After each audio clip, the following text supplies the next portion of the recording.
Hello. Jairam Kesarwani intermediate college Karnaipur Prayagraj की online कक्षाओं में आप सभी का स्वागत है। पिछली वीडियो में हम आप लोगों के साथ चर्चा किया था भाषा के संबंध में कि भाषा क्या है। बताया गया था कि भाषा वह साधन है जिसके माध्यम से हम अपने मूक विचारों को एक दूसरे तक पहुंचाते हैं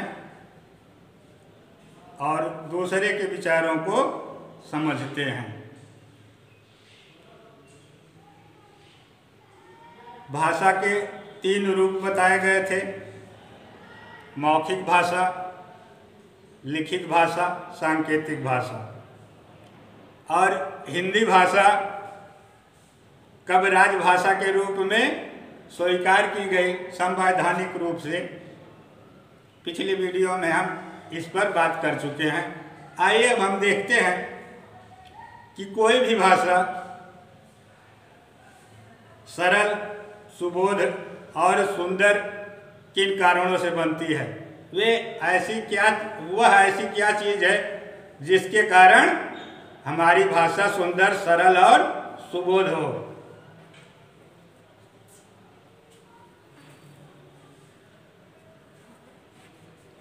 भाषा को सरल और सुबोध बनाने के लिए व्याकरण का प्रयोग होता है।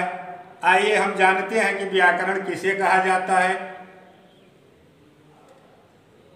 व्याकरण जिन नियमों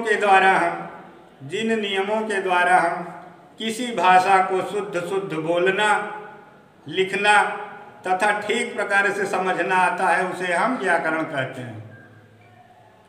अब व्याकरण के अंतर्गत हम विचार करेंगे कि व्याकरण के अंतर्गत क्या क्या चीज़ें आती हैं। व्याकरण के अंतर्गत 3 चीज़ें आती हैं। सर्वप्रथम वर्ण विचार, शब्द विचार और वाक्य विचार। पहले नंबर वर्ण विचार के अंतर्गत हिंदी भाषा में वर्णमाला आती है। हिंदी वर्णमाला। आइए हिंदी वर्णमाला के बारे में हम लोग विचार करते हैं या अध्ययन करते हैं। हिंदी वर्णमाला में कुल 52 वर्ण होते हैं। स्वरों की संख्या 11 होती है। आयोगवाह की संख्या 2 होती है। स्पर्शी व्यंजनों की संख्या का से लेकर मा तक 25 होती है। द्विगुण व्यंजन या उच्छित व्यंजन जिसे हम कहते हैं, उनकी संख्या 2 होती है, डा और ढा। अंतस्थ व्यंजनों की संख्या 4, जिसे हम अर्धस्वर भी कहते हैं, य, र, ल, व।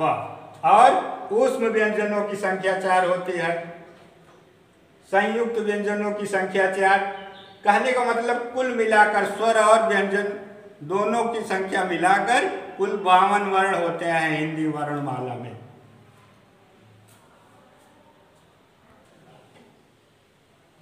वर्णों के व्यवस्थित समूह को वर्णमाला कहा जाता है। वर्णों के व्यवस्थित समूह को वर्णमाला कहा जाता है। हिंदी वर्णमाला के 2 भेद होते हैं।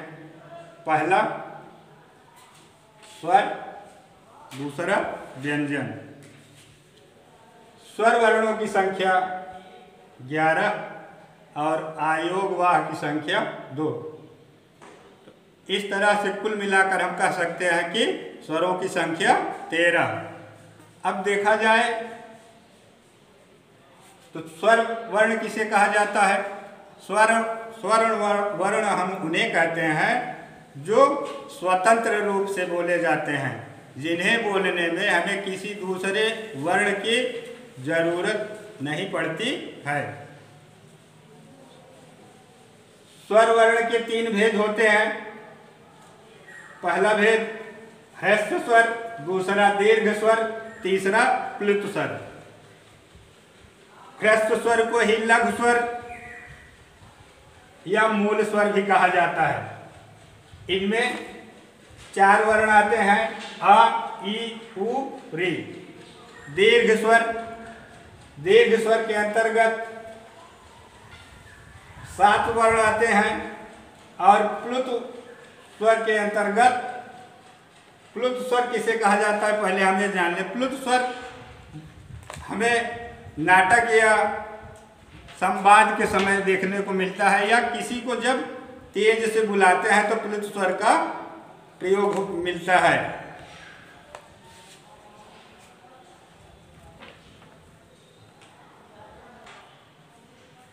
जिन स्वरों के उच्चारण में कम समय लगता है उन्हें हम ह्रस्व स्वर या लघु स्वर अथवा मूल स्वर कहते हैं।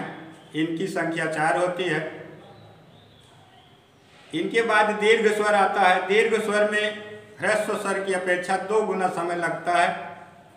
इनकी संख्या 7 होती है। प्लुत स्वर, जिन स्वरों के उच्चारण में आज सबसे अधिक समय लगता है, जैसे ओम, उन्हें हम प्लुत स्वर कहते हैं।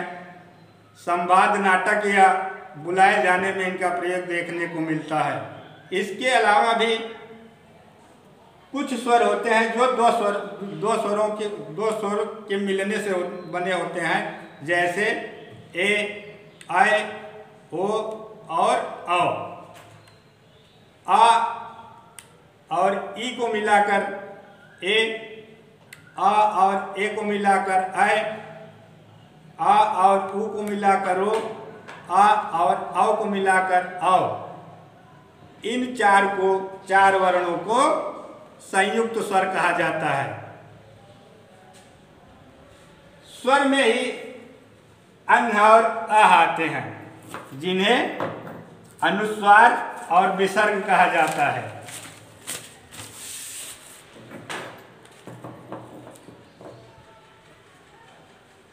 ये ना तो स्वर होते हैं और ना तो व्यंजन होते हैं। अब हम देखते हैं कि स्वरों का प्रयोग भाषा में हम कहाँ पर करते हैं। स्वरों को जब हम व्यंजन के साथ मिलाकर उच्चारित करते हैं तो उनका रूप बदल जाता है, जिसे हम मात्रा कहते हैं। जैसे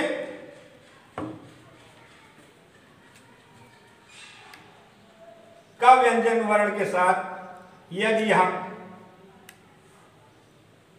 छोटी ई को प्लस करना चाहेंगे तो उसका मूल आकार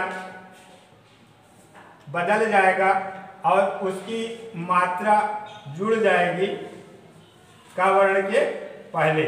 इसी को हम मात्रा कहते हैं। कुल स्वर वर्णों की संख्या 11 है। कुल स्वर वर्णों की संख्या 11 है, पर मात्राओं की संख्या मात्र 10 ही है। क्यों?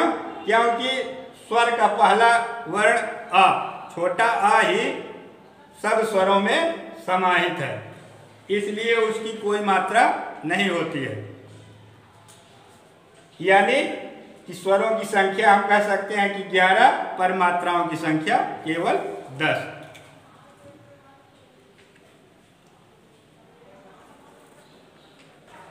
व्यंजन वर्ण के साथ जब दो स्वर एक साथ प्रयोग हों तो पहले स्वर की मात्रा लगती है और दूसरे स्वर का मूल आकार ही प्रयोग होता है। जैसे शुरुआत,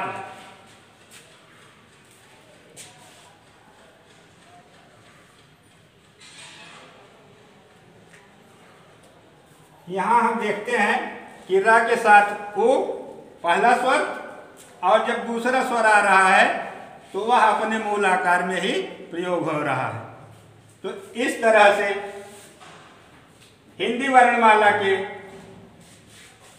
2 भेदों में हम पहला भेद देख चुके, स्वर्ण। अब इसके बाद अगले वीडियो में हम बात करेंगे व्यंजन।